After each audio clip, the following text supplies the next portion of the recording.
Já entrando no 5 então, a gente vai estar falando aqui do Durkheim e da sua relação com a sociologia positivista. Esse capítulo ele vai estar mais preocupado em trazer para a gente, em especial, as noções do Durkheim que vão estar relacionadas ao seu trabalho da divisão do trabalho social, que é de 1893. Justamente porque é um trabalho no qual vai se perceber mais a influência do Comte no pensamento durkheimiano. Durkheim vai ser entendido pela gente como o pai de fato na sociologia moderna. Mesmo Comte propondo uma abordagem mais científica da sociologia, a gente vai ter um problema com o modo que ele vai abordar essas coisas. O Durkheim vai estabelecer para a gente bases empíricas, um método de investigação e um objeto de estudo, no caso os fatos sociais, que serão abordados no próximo capítulo. E diferentemente do Comte, que vai propor para a gente que toda a história da sociedade ela ocorre de maneira linear, evolutiva, o Durkheim vai entender as sociedades como mais independentes e dotadas de particularidades. Ele vai entender que a organização dessas sociedades seria mediada pela articulação das suas partes, ou seja, esse todo da sociedade é na verdade o conjunto de seus indivíduos, seus elementos individuais. Então a sociedade vai ser semelhante a um corpo vivo. Os fatos sociais, que a gente vai ver no capítulo posterior, são as partes que viveriam em função da sociedade, que é o todo. Então, entrando na divisão do trabalho social, que é onde a gente vai mais perceber a influência do Comte. O Durkheim vai estar propondo que a divisão do trabalho social, a complexidade da divisão do trabalho moderna, vai causar efeitos não apenas sobre a economia, mas, sobretudo, efeitos morais na maneira que se organiza a sociedade. Para o Durkheim, a divisão do trabalho tem a função de assegurar uma solidariedade social, a busca por um sentimento de unidade e de consenso. E essa ideia do Durkheim vai se distanciar então do utilitarismo e economicismo que é mais presente no Comte. Como assim? O positivismo tem uma preocupação prática. O Durkheim, na sua análise, está se distanciando daquela ideia extremamente prática, pragmatista do positivismo e trazendo uma análise. Então o Durkheim vai trazer esse questionamento para a gente. Como que a vida social, como que a sociedade pode ser mantida se ela é composta por indivíduos isolados, que têm interesses diferentes, que estão organizados em maneiras diferentes? Então, para responder esse questionamento, a gente tem que entender o conceito de consciência coletiva. Afinal, se a gente está falando sobre como a vida social, a sociedade de consciência coletiva pode ser mantida se ela é composta por indivíduos isolados, a gente tem que entender o que é essa consciência coletiva. Vai ser colocado o seguinte para a gente.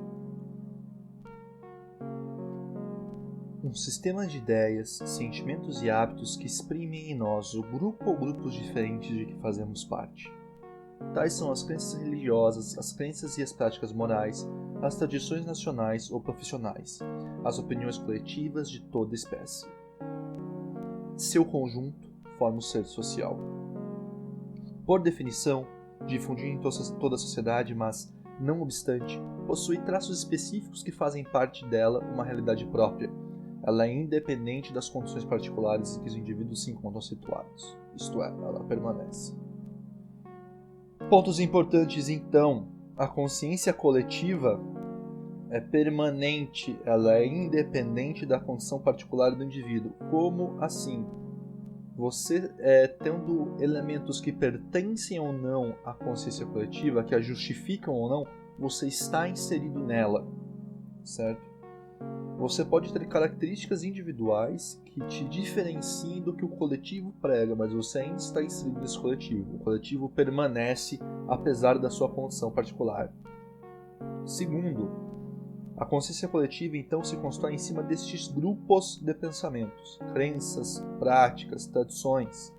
Isso tudo leva à construção dessa consciência coletiva e à construção de uma solidariedade. Então, para o Durkheim, a crescente complexidade das relações de divisão do trabalho, coisa que está acontecendo na Europa, na modernidade, em especial em função do advento do capitalismo, vai estar tornando os indivíduos mais independentes do sentimento coletivo e levando a formas egoístas de relacionamento e sociabilidade. Então, o Durkheim vai trazer para a gente um estudo das formas da solidariedade social e das suas modificações. E isso, para ele, é o campo de estudo da sociologia. Mas o que são essas duas formas de solidariedade do Durkheim? Primeiro, a solidariedade mecânica. é uma solidariedade que se dá por semelhança. É uma identidade comum entre os indivíduos que vai permitir a consciência comum entre eles. Onde a sociedade vai depender dos indivíduos porque ela é una. Ou seja, todos estão exercendo as mesmas funções. Então ela é típica a casos onde a divisão social do trabalho é mais simples. Quando nós estamos falando em sociedades, aqui entre muitas aspas, mais primitivas. Quando a gente está falando de baixa divisão social do trabalho. Essa é a solidariedade mecânica. A solidariedade orgânica é aquela onde o consenso vem justamente das diferenças entre as funções de tarefas. Por quê? Porque o indivíduo depende da sociedade porque ele depende de suas partes. Você depende da sociedade porque você depende de todos os elementos dela. Você depende do homem que traz o gás até a tua casa, você depende do entregador de pizza, você depende da escola, você depende da empresa, você depende do banco.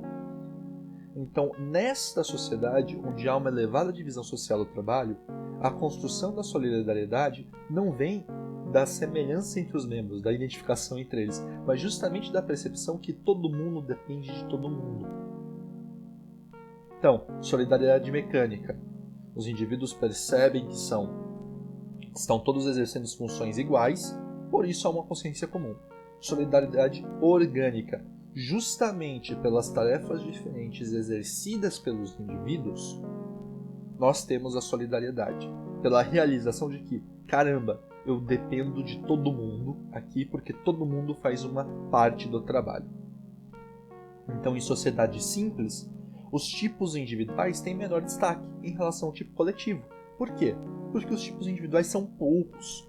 O tipo coletivo, que é a soma dos tipos individuais, é construído de uma maneira muito uniforme. Nas sociedades mais complexas, os tipos individuais recebem maior destaque. Por quê? Porque o tipo coletivo é extremamente heterogêneo.